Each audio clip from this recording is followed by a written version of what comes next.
मुंबई कांग्रेस में जी जो पोस्ट मिला है, पोस्ट कौन सा है?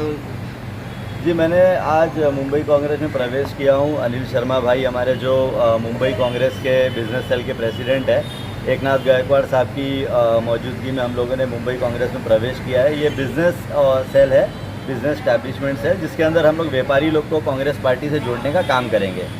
अब जो राहुल जी की नीति रही है कांग्रेस की, जिसके अंदर सेकुलरिज्म सबसे ऊपर है, राहुल जी रोज़गार की बात करते हैं और राहुल जी किसान की बात करते हैं। आज जो मोदी सरकार चल रही है इस देश के अंदर, मोदी जो है जितनी भी सरकारी कंपनी है उसको बेच रहा है।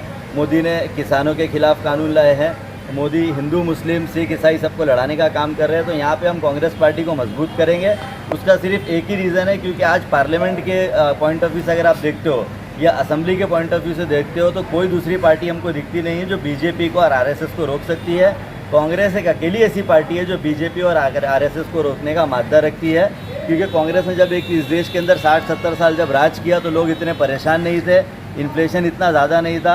अन्ना हज़ारे, अरविंद केजरीवाल और ये सारे लोगों ने इंडिया अगेंस्ट करप्शन के झूठे करप्शन के चार्जेस लगा के तो पार्टी को बदनाम किया। बदनाम करने के बाद सरकार गिराई गई और आज ऐसी सरकार को लाके बिठाया गया है जो अदानी अंबानी के इशारे पे काम कर रही है।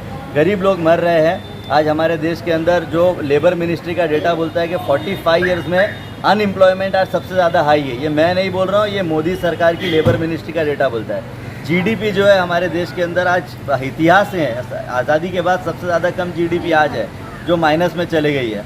कोरोना वायरस जो कहा गया था कि 21 दिन के अंदर कोरोना वायरस ख़त्म कर दिया जाएगा, लेकिन कोरोना वायरस को ख़त्म नहीं किया। राहुल गांधी जी ने फरवरी के अंदर ट्वीट किया था, जब मोदी ट्रंप इवेंट कर रहे थे और ये सारा काम कर रहे थे, उस वक्त राहुल गांधी जी ने ट्वीट करके कहा था कि कोरोना वायरस एक बहुत बड़ी महामारी बनने वाली है।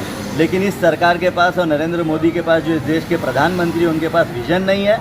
और आने वाले वक्त के अंदर कांग्रेस पार्टी इस देश के अंदर राज करेगी, क्योंकि जो लोग ने बीजेपी को सत्ता में लाए थे वोट देके, उनके भी समझ में आ रहा है कि आज बेरोज़गारी और बाकी महंगाई और एलपीजी जो 400 रुपये का बिक रहा था वो 1000 रुपये का हो गया।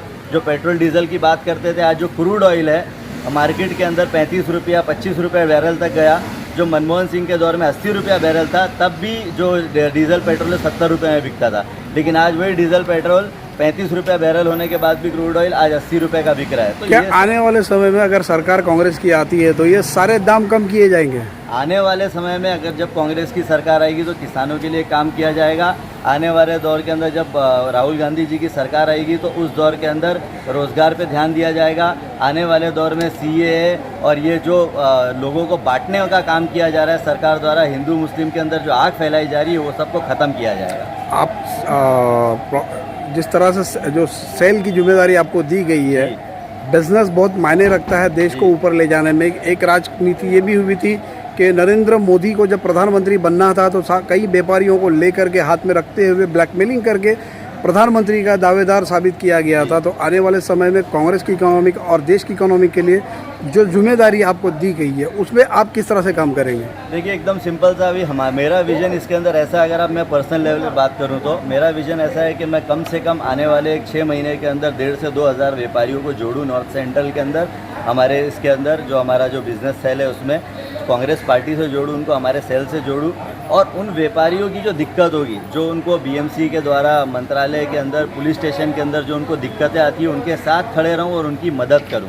फिलहाल कोरोना की वजह से सारे कारोबार बंद है और आज कांग्रेस यूपी में है जी। तो इसके लिए क्या आप कोई निवेदन जल्द से जल्द अनलॉक किया जाए और पूरी तरह से कारोबार शुरू किया जाए, इसके लिए आप कोई कारगर? इसके अंदर देखिए कैसा है कि कोरोना वायरस, जो कोविड वायरस जो चल रहा है, उसकी वजह से लोग बीमार पड़ रहे हैं, पेंडेमिक है।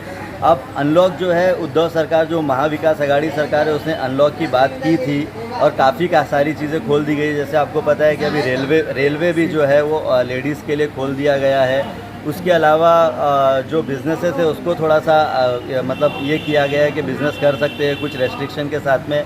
आने वाले समय में जैसे भी कोविड का ग्राफ भी नीचे गिरा है, जैसे जैसे नेशनल से निर्देश आते हैं, होम मिनिस्ट्री से निर्देश आते हैं, उसके हिसाब से महाविकास आघाड़ी यहाँ पे डिसीजन लेगी, क्योंकि ये अकेले का डिसीजन नहीं हो सकता है।